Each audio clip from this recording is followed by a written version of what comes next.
30분 정도 남았어요. 그 사이에 살짝 다 마무리 해버리고 시간이 좀 남게 되면 원래는 제가 좀 축약을 해서 했어요. 지금 30분이 좀 줄기도 했고 해가지고 딱 시간에 맞춰 끝내야 된다고 하셔가지고 일단은 그래서 전에 어디까지 봤죠? 잠시만요. 그 어떤 시기에 해야 되냐 이런 것까지 말씀을 드렸었잖아요.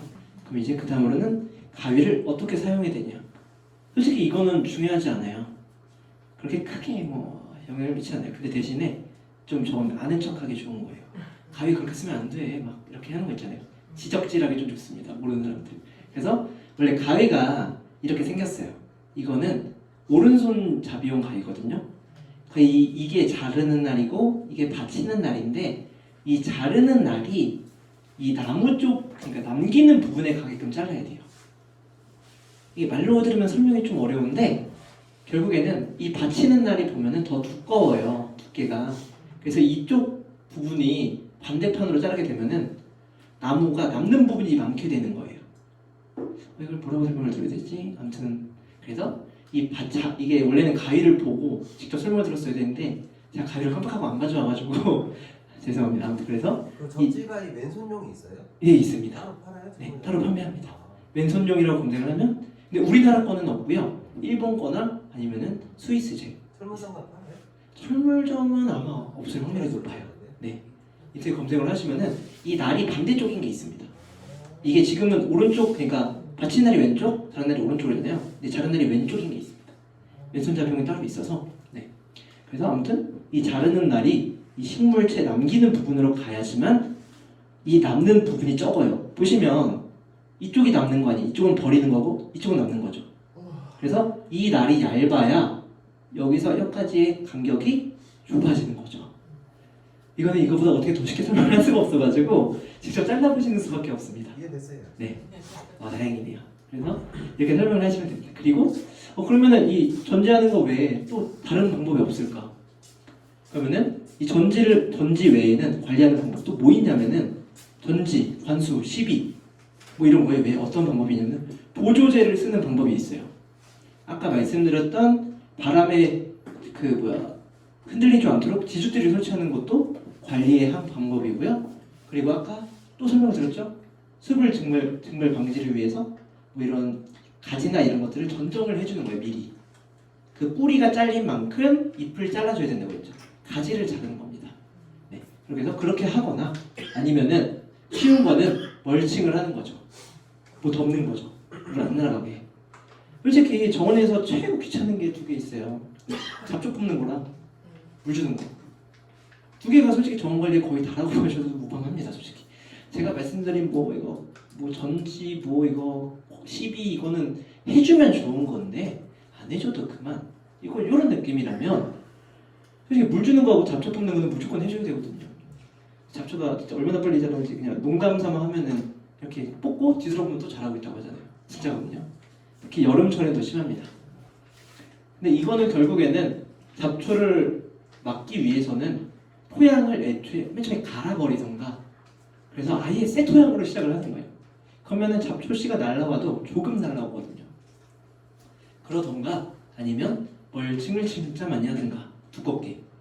제가 하는 많이라는 거는 한 6cm 이상 거의 이 정도 나무 껍데기를 이만큼 깔아주는 겁니다. 그러면 아까 말했던 깊이 심는 거나 비슷하지 않아요? 나무 식재한 나무 교목 옆으로는 얇게 하시면 돼요. 그리고 초본이나 빈 공간이 있는 데는 깊게 하셔도 초본은 다 올라옵니다. 관목도 다 올라오고요.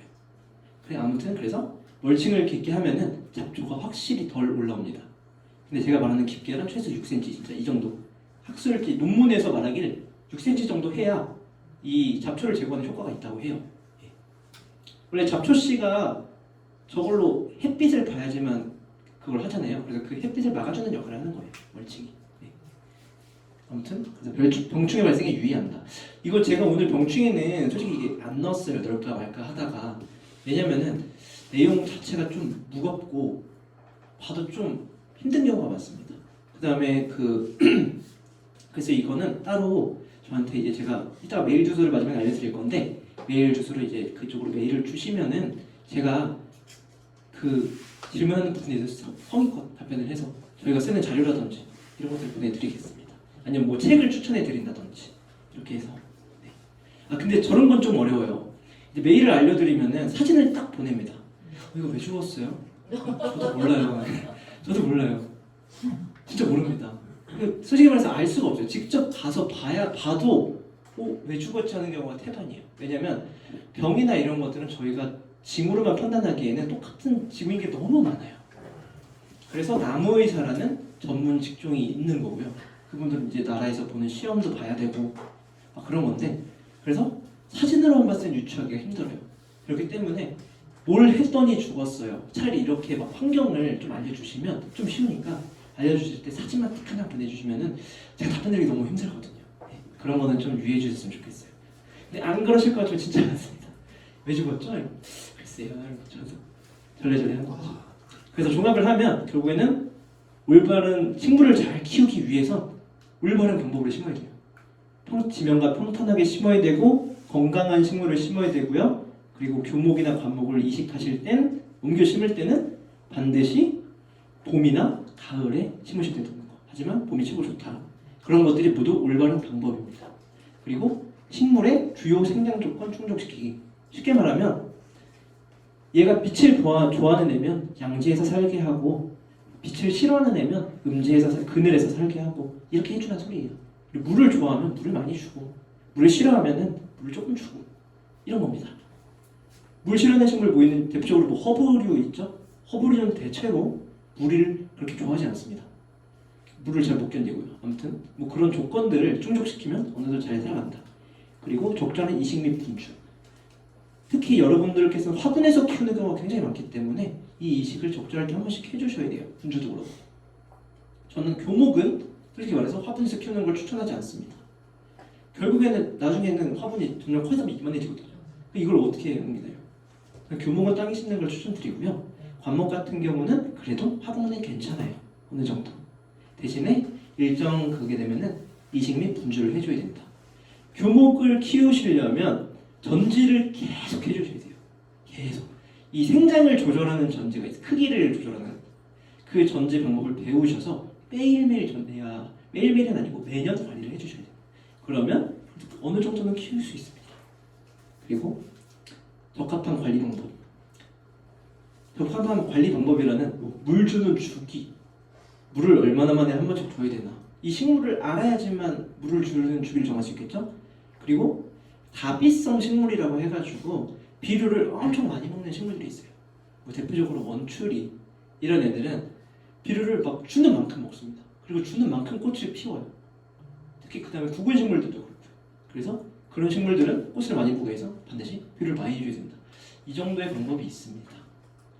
그리고 원래는 계절별 식물 설득을 넣었는데 이거는 빠르게 훑고 넘어갈게요. 봄은 솔직히 말해서 봄은 꽃이 아시다시피 제일 많이 펴요. 대표적으로 초봄부터 시작해서 이거는 초봄에 피는 이제 복수초라는 꽃인데 이 복수초에도 종류가 뭐 새복수초, 개복수초 진짜 많아요. 그래서 이런 복수초라는 이제 초기에 피는 그런 식물들이 있고요. 그리고 아까 말씀드린 구근, 이게 구근에 심는 깊이에요. 그래서 수선화라든지 튤립이라든지 딱 이 깊이거든요. 그래서 이 깊이가 아까 말했죠. 9의 두세 배. 이 9가 이만하니까 하나, 두 개 들어가죠. 이 깊이에 심으면 얼추 딱 맞다 라고 생각을 하시면 됩니다. 근데 이거를 이제 잔디에 심는 경우가 많아요. 근데 잔디에 심는 경우 반드시 생각을 해야 되는 게 가을 이거를 이제 추식 구근이라고 해요. 봄에 피는 꽃은. 그러니까 추식 구근이 뭐냐면 가을에 심어서 봄에 꽃이 피는 애들. 그걸 추식 구근. 그리고 여름에 꽃이 피려면 춘식 구근이라고 해요. 봄에 식재를 해서 여름에 꽃이 피는 겁니다. 그래서 추식은 봄에 피고 춘식은 여름에 피고 이 차이가 있어요. 그래서 그런 구근들 같은 경우에는 이 정도 깊이가 있다. 네, 대체로 이걸 다 기억할 수 없으니 그냥 2배에서 3배 사이에 심으면 잘 자란다. 어느 정도. 네. 방금전에 뭐 이런 수선화 있을 거고요. 그리고 크로커스 같은 것도 있습니다. 그냥 대체로 잘 자라는 거예요. 근데 튤립은 되게 많이 심으시잖아요. 근데 저는 튤립은 추천드리진 않아요. 아니 여기선 어쩔 수 없이 그냥 뭐라 해야 되지? 많이들 좋아하셔서 넣긴 넣었는데 일회용으로 사용하시길 추천드려요. 튤립은. 왜냐면 이게 네덜란드에서 대체적으로 이제 품종 개량이 되게 많이 돼서 나오거든요. 근데 이게 첫 해는 꽃이 진짜 잘 피는데 이게 두 번째 해에는 발화율이 한 50% 정도밖에 안 돼요. 갑자기 특별하게 관리를 못한 게 아닌데 왜냐면 네덜란드에서 그렇게 개량을 해 온다고 하더라고요. 한 번만 잘 피게. 네. 그래 계속 둘다 팔아. 네.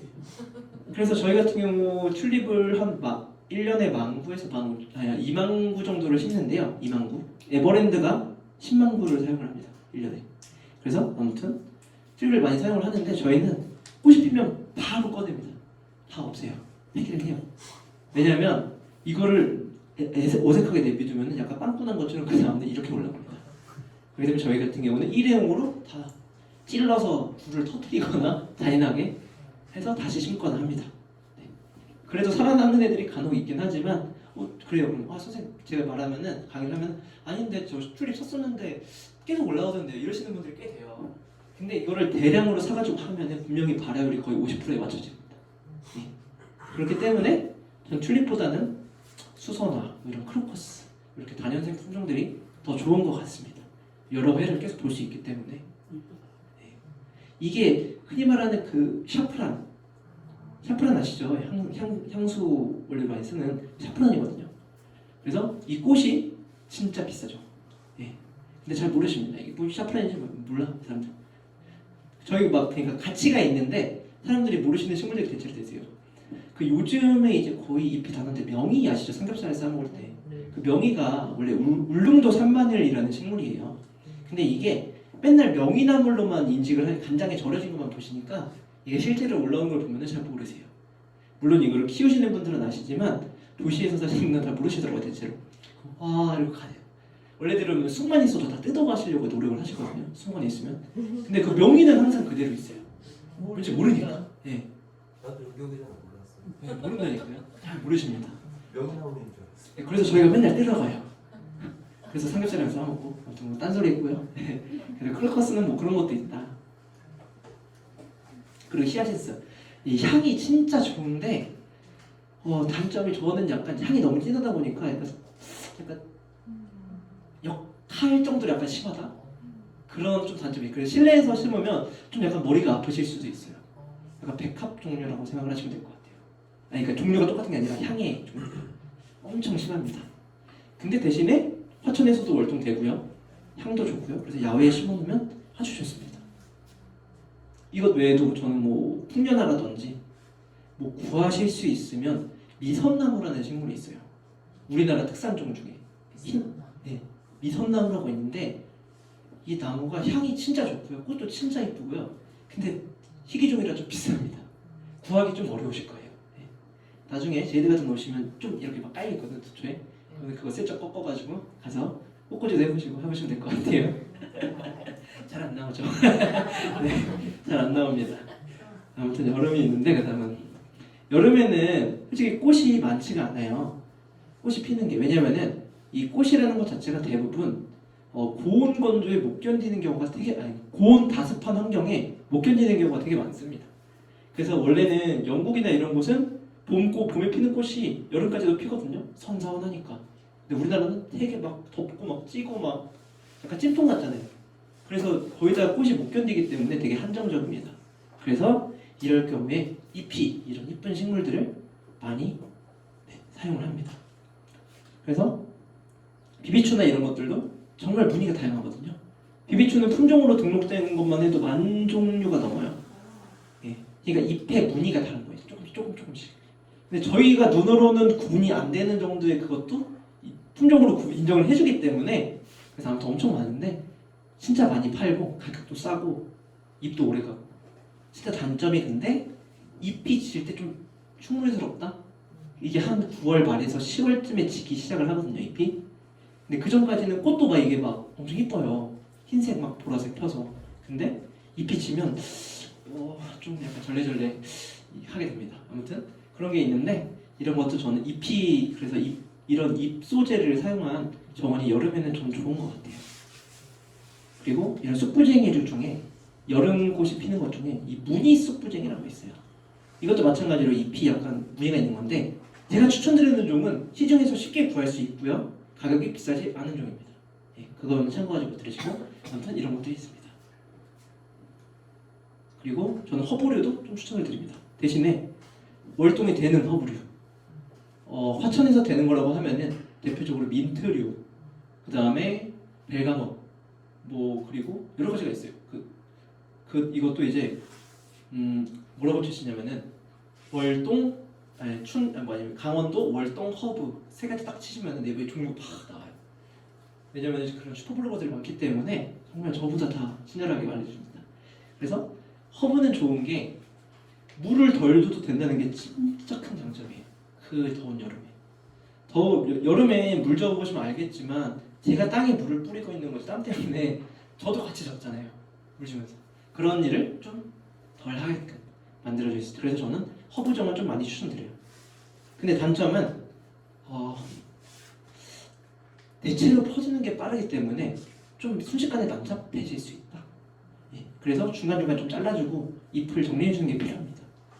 네, 그렇습니다. 그 대신에 뭐 먹을 수 있고 이런 것들 때문에 좋은 것 같아요. 그리고 가을은 억새류, 요새 이런 거 많이 보셨죠? 뭐 그라스류라고 합니다. 그라스가 영어로 하면은 그 잔디거든요, 잔디. 근데 통칭해서 그냥 이런 풀, 그러니까 이런 억새류나 사초류나 스쿠레 이런 것들 합쳐서 그라스류라고 해요. 이게 왜 이렇게 퍼졌냐면 그 서울에서 한번 유행이, 그러니까 예전에는 이제 영국에서 먼저 유행한 거죠. 그 피터술프라고 해가지고 엄청 유명한 정원 작가가 계세요. 그 원래 네덜란드 출신의 그분이 있는데 그분이 만든 정원 그 스타일이 이런 그라스가 엄청 많이 들어갑니다. 그게 유행을 타면서 서울에서 엄청 많이 쓰고 써보니까 이쁘네 너도 써 나도 써 이렇게 된 거예요. 그렇다 보니 요새는 이게 대체적으로 많이 자리를 잡았죠. 핑크뮬리 아시죠? 핑크뮬리 많이 썼던 거. 요새는 유해종으로 지적되긴 했지만 화천에서는 쓰셔도 상관없어요. 왜냐면 얼어 죽습니다 어차피. 그래서 유해종이 될 수가 없어, 퍼질 수가 없습니다. 그래서 그게 무슨 기준으로 유해종이 됐는지는 잘 모르겠지만 화천에서는 퍼질 걱정 없으니 쓰셔도 된다는 거. 근데 이렇게 억새류라든지 사초류, 스쿠류 이런 친구들의 다 장점이 뭐냐면 사계절 내내 거의 이런 상태를 갖고 있어요. 근데 화천은 아닙니다. 화천은 아마 겨울 되면은 잎이 노랗게 될 거예요. 왜냐면 겨울에 추워서. 원래 이런 애들은 상록성인 애들이 되게 많거든요. 근데 여기는 겨울 되면 잎이 노랗게 변합니다. 하지만 죽은 건 아니에요. 그러면 노란 거는 노란 거대로 이쁩니다. 그걸 보다가 겨울에 이렇게 두고 보다가 초봄에 잎이 올라올랑 말랑 하는데 그럼 잘라주시면 돼요. 그럼 다시 잎이 초록색으로 다 올라옵니다. 다시 또 꽃이 피고 이렇게. 그래서 저는 이 그라스원을 좋아합니다. 근데 단점이 있어요. 이것도 초봄 3월 4월까지 참 볼 게 1도 없습니다. 아무것도 없어요. 그냥 황량합니다. 그래서 이게 서울에 사신 분들이 저희한테 막 저런 걸 요청을 하세요. 정원 만들 건데 그라스원 설계해 주시면 안 돼요? 근데 저는 항상 말해줘. 그라스원은 봄에 진짜 볼 게 없다. 그러면 봄에 다른 거 심으면 되잖아요. 이게 그 다음에 또 제가 당황스러운 게 정원 면적이 예를 들어 이 사각형 면적이라고 생각을 해보시면 이게 그라스원 느낌이 나려면 한 거의 이만큼은 막 그라스여야 될 거 아니에요. 되게 많은 양이. 근데 그 사이사이에 또 다른 걸 심어서 봄하고 여름까지 다 피기를 원하시면 절대 이쁜 정원이 안 나와요. 그래서 사계절 피는 정원은 솔직히 진짜 넓은 땅이 아닌 이상은 좀 어렵습니다. 그래서 협의점을 찾아가셔야 돼요. 이렇게. 그래서 아무튼 그런 것들이 있습니다. 아무튼 정원을 요즘에 가장 풍성하게 만드는 소재 중에 하나예요. 왜냐면은 겨울에 진짜 볼 게 없는 정원이 많은데 얘네는 겨울에도 그 약간 사체라고 해야 될까요? 약간 그런 것들이 남아있기 때문에 정원을 그렇게 풍성하게 만드는데 좋은 역할을 해줍니다. 뭐 이런 것들이 있습니다. 그리고 겨울에 뭐 국화류. 그리고 겨울에는 숲이나 그러면 자작나무 아니면 흰말채나무 뭐 이런 나무들이 있어요. 그래서 보면은 특징이 이렇게 붉은색이거나 가지에 색이 엄청 많아요. 근데 이런 나무의 특징이 뭐냐면 이 색이 나잖아요. 이게 처음엔 이쁘거든요. 와 이쁘다 겨울에. 근데 그래서 그 한 3년 4년 막 냅뒀어요. 계속 이 가지의 색이 점차 퇴화됩니다. 왜냐면 이 가지가 코르크층이라고 하는데 이게 붉어질수록 이 색이 안 나와요. 그래서 결국에는 나중에 보면 까만색이거든요. 그래서 주기적으로 얘네들은 전정에 대체로 강해요. 그래서 바닥에서 잘라주게 되면 이렇게 색 나오는 애들이 크게 두 가지인데 쉽게 구할 수 있는 게 버드나무 종류랑 그다음 개키버들이에요. 키버들 종류랑 그다음에 이런 흰말채나무 두 가지입니다. 걔네 모두 전정에 강하기 때문에 바닥에서 막 잘라주면은 다시 이렇게 이쁘게 가지를 올리는 모습을 볼 수 있습니다.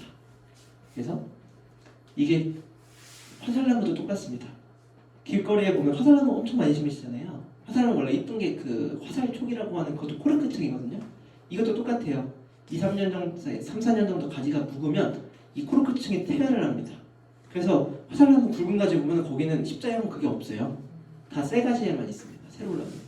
그래서 반드시 그런 코르크의 특징을 보는 나무들은 잘라주셔야 돼요. 주기적으로 그걸 보려면. 네. 그런 차이가 있고요. 그리고 낙상호. 낙상호는 요새 그 마찬가지로 그 절화라고 하는데 그 꽃 파는 꽃집에서 이 꽃다발 만드는 소재로 진짜 많이 썼어요. 겨울에 볼 게 없으니까. 그래서 그 다음에 이 열매가 거의 겨울까지 계속 빨갛게 있기 때문에 근데 그게 어느 날 보면은 낙상호 열매가 싹 떨어져 있거든요. 근데 그거는 낙상호의 상태가 안 좋아서 떨어졌다기보다는 새들이 다 따먹은 거라고 보시면 돼요.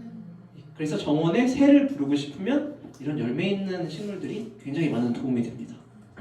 그리고 물이 있는 게 좋아요. 이게 열매는 되게 많이들 생각하시거든요. 정원 새 부르고 싶으실 때.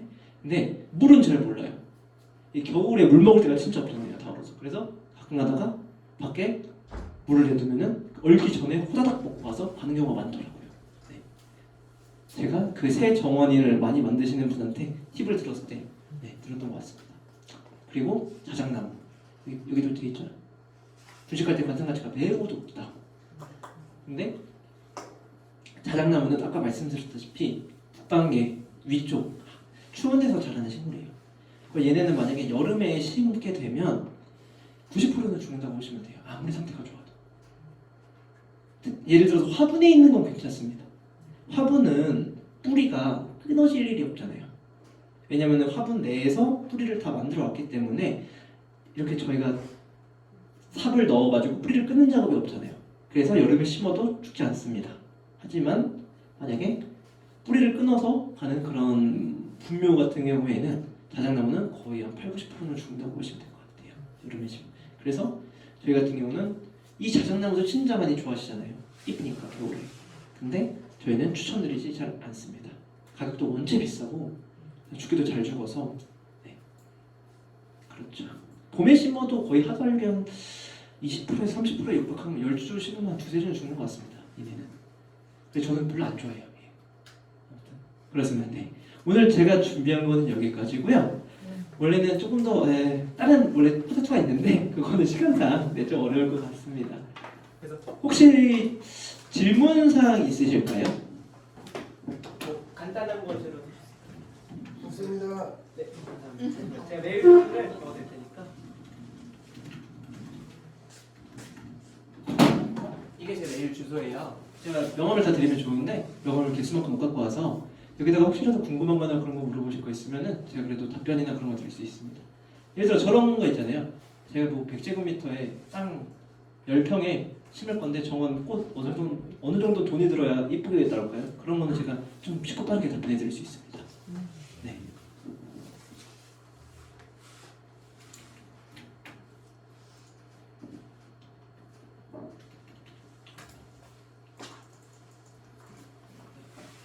그래서 아무튼 감사드리고요. 그러면은 질문이 더 없으시면 오늘 피곤하실 텐데 10분쯤 내에서도 정말 잘 들어주셔서 감사합니다. 고생하셨습니다.